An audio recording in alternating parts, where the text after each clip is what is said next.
पुनामा मैले काम गर्दाखेरि एकजना आन्टी हुनुहुन्थ्यो। यो पनि आफ्नै काम हो।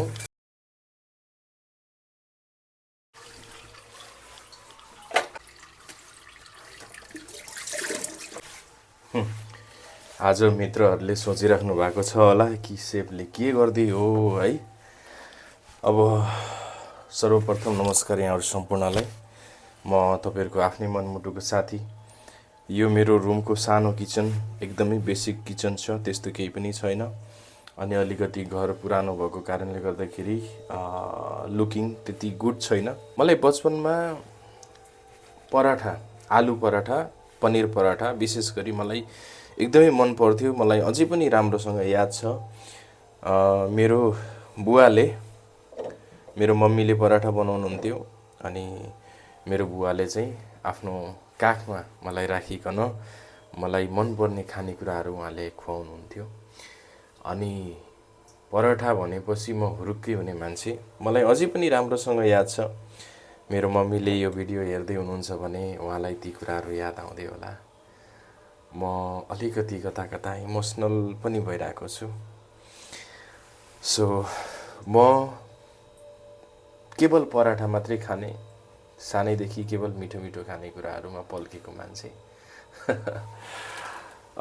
ओके, कोही बात नहीं। सो मेरो उहाँलाई पनि पराठा एकदमै मनपर्छ है। त्यही भएर आज म पराठा बनाउन गइरहेको छु। सबैभन्दा पहिले मैले आलु लिएँ अनि यो स्वीट पोटेटो पनि लिएको छु मैले।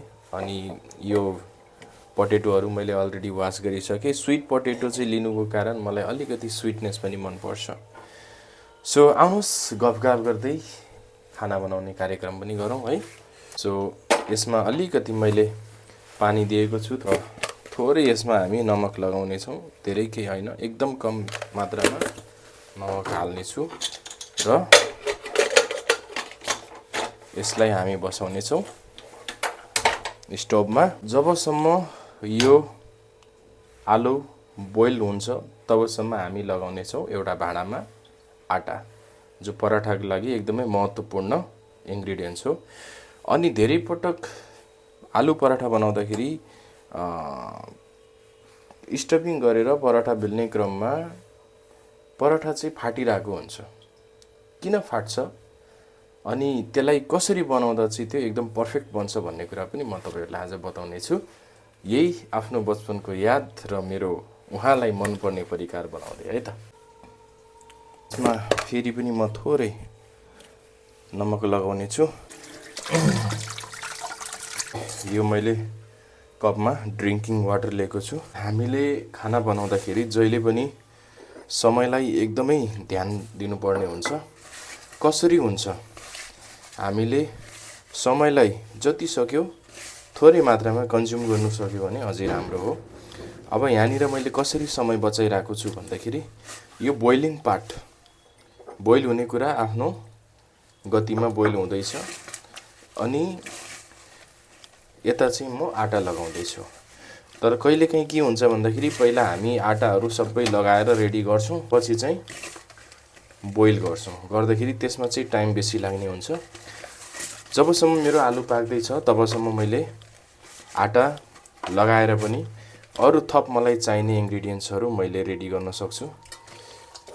किनभने अलिकति आटाको डोलाई पनि रेस्ट जरुरी छ। यसले पनि थोरै समय पाउँछ। अनि जहिले पनि हामीले पराठाको लागि डो लगाउँदाखेरि डो चाहिँ एकदमै सफ्ट हुन बहुत जरुरी छ। डो सफ्ट भयो भने हाम्रो पराठा फाट्ने चान्सेस एकदमै कम हुन्छ। मेरो डो यतिको रेडी भइसकेको छ। अब यसलाई हामी हातमा पानी लाउँदै यसलाई सफ्ट गर्ने प्रयास गर्नेछौँ। यो आटा लगाउन पनि मलाई मेरो बुवाले सिकाउनु भएको हो है। उहाँले जहिले पनि आफ्नो काम यति सफाइले गर्नुहुन्थ्यो, यति क्लिन हुन्थ्यो उहाँको काम, यति धेरै उहाँले हाइजिन मेन्टेन गर्नुहुन्थ्यो। मलाई एकदमै गर्व लाग्छ मेरो बुवाप्रति। उहाँले जहिले पनि हामीलाई असल बाटो देखाउनु भयो र कहिले पनि आफ्नो स्वयंको जीवनबाट पनि हामीलाई जहिले पनि एउटा उदाहरण बनेर देखाउनु भयो। जीवनमा अब कतिपटक जान अनजानमा भुल गल्तीहरू त हुन्छन् हामी हरेकबाट, तर पनि मैले मेरो बुवाको जीवनबाट धेरै कुराहरू सिकेको छु। यतिको चाहिँ आटा हुन जरुरी छ। यसलाई अझै हामी एकपटक हल्का हातमा पानी लिएर यसरी हामी अझै यसलाई एकचोटि गर्न सक्छौँ। विशेष गरिकन आलु पराठाको लागि चाहिँ अझै एक्स्ट्रा सफ्ट हुन जरुरी छ, किनभने हाम्रो स्टफिङ पनि सफ्ट बन्छ। त्यो कारणले गर्दाखेरि स्टफिङ भन्दा 60% बेसी हाम्रो डो सफ्ट हुन जरुरी छ है। हुन त अब के एउटा सेफ भएर हामीलाई पराठा बनाउन सिकाएको बताएको यो त एकदम सिम्पल हो भन्ने कुराहरू पनि सोच्दै हुनुहुन्छ होला, तर हामीलाई मेथड थाहा भएन भने सिम्पल कुरा पनि एकदमै हार्ड भइदिन्छ है।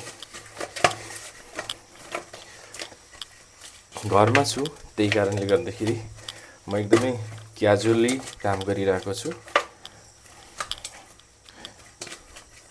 मलाई लाग्छ यतिको डोले चाहिँ काम गर्नुपर्ने, किनभने यो पछि गएर अलिकति अझै सफ्ट हुन सक्छ। थोरै यसमा हामी रिफाइन्ड ओइल लगाएर यसलाई रेस्टको निम्ति छोडिदिनेछौँ। आलु बोइल भइसकेको छ।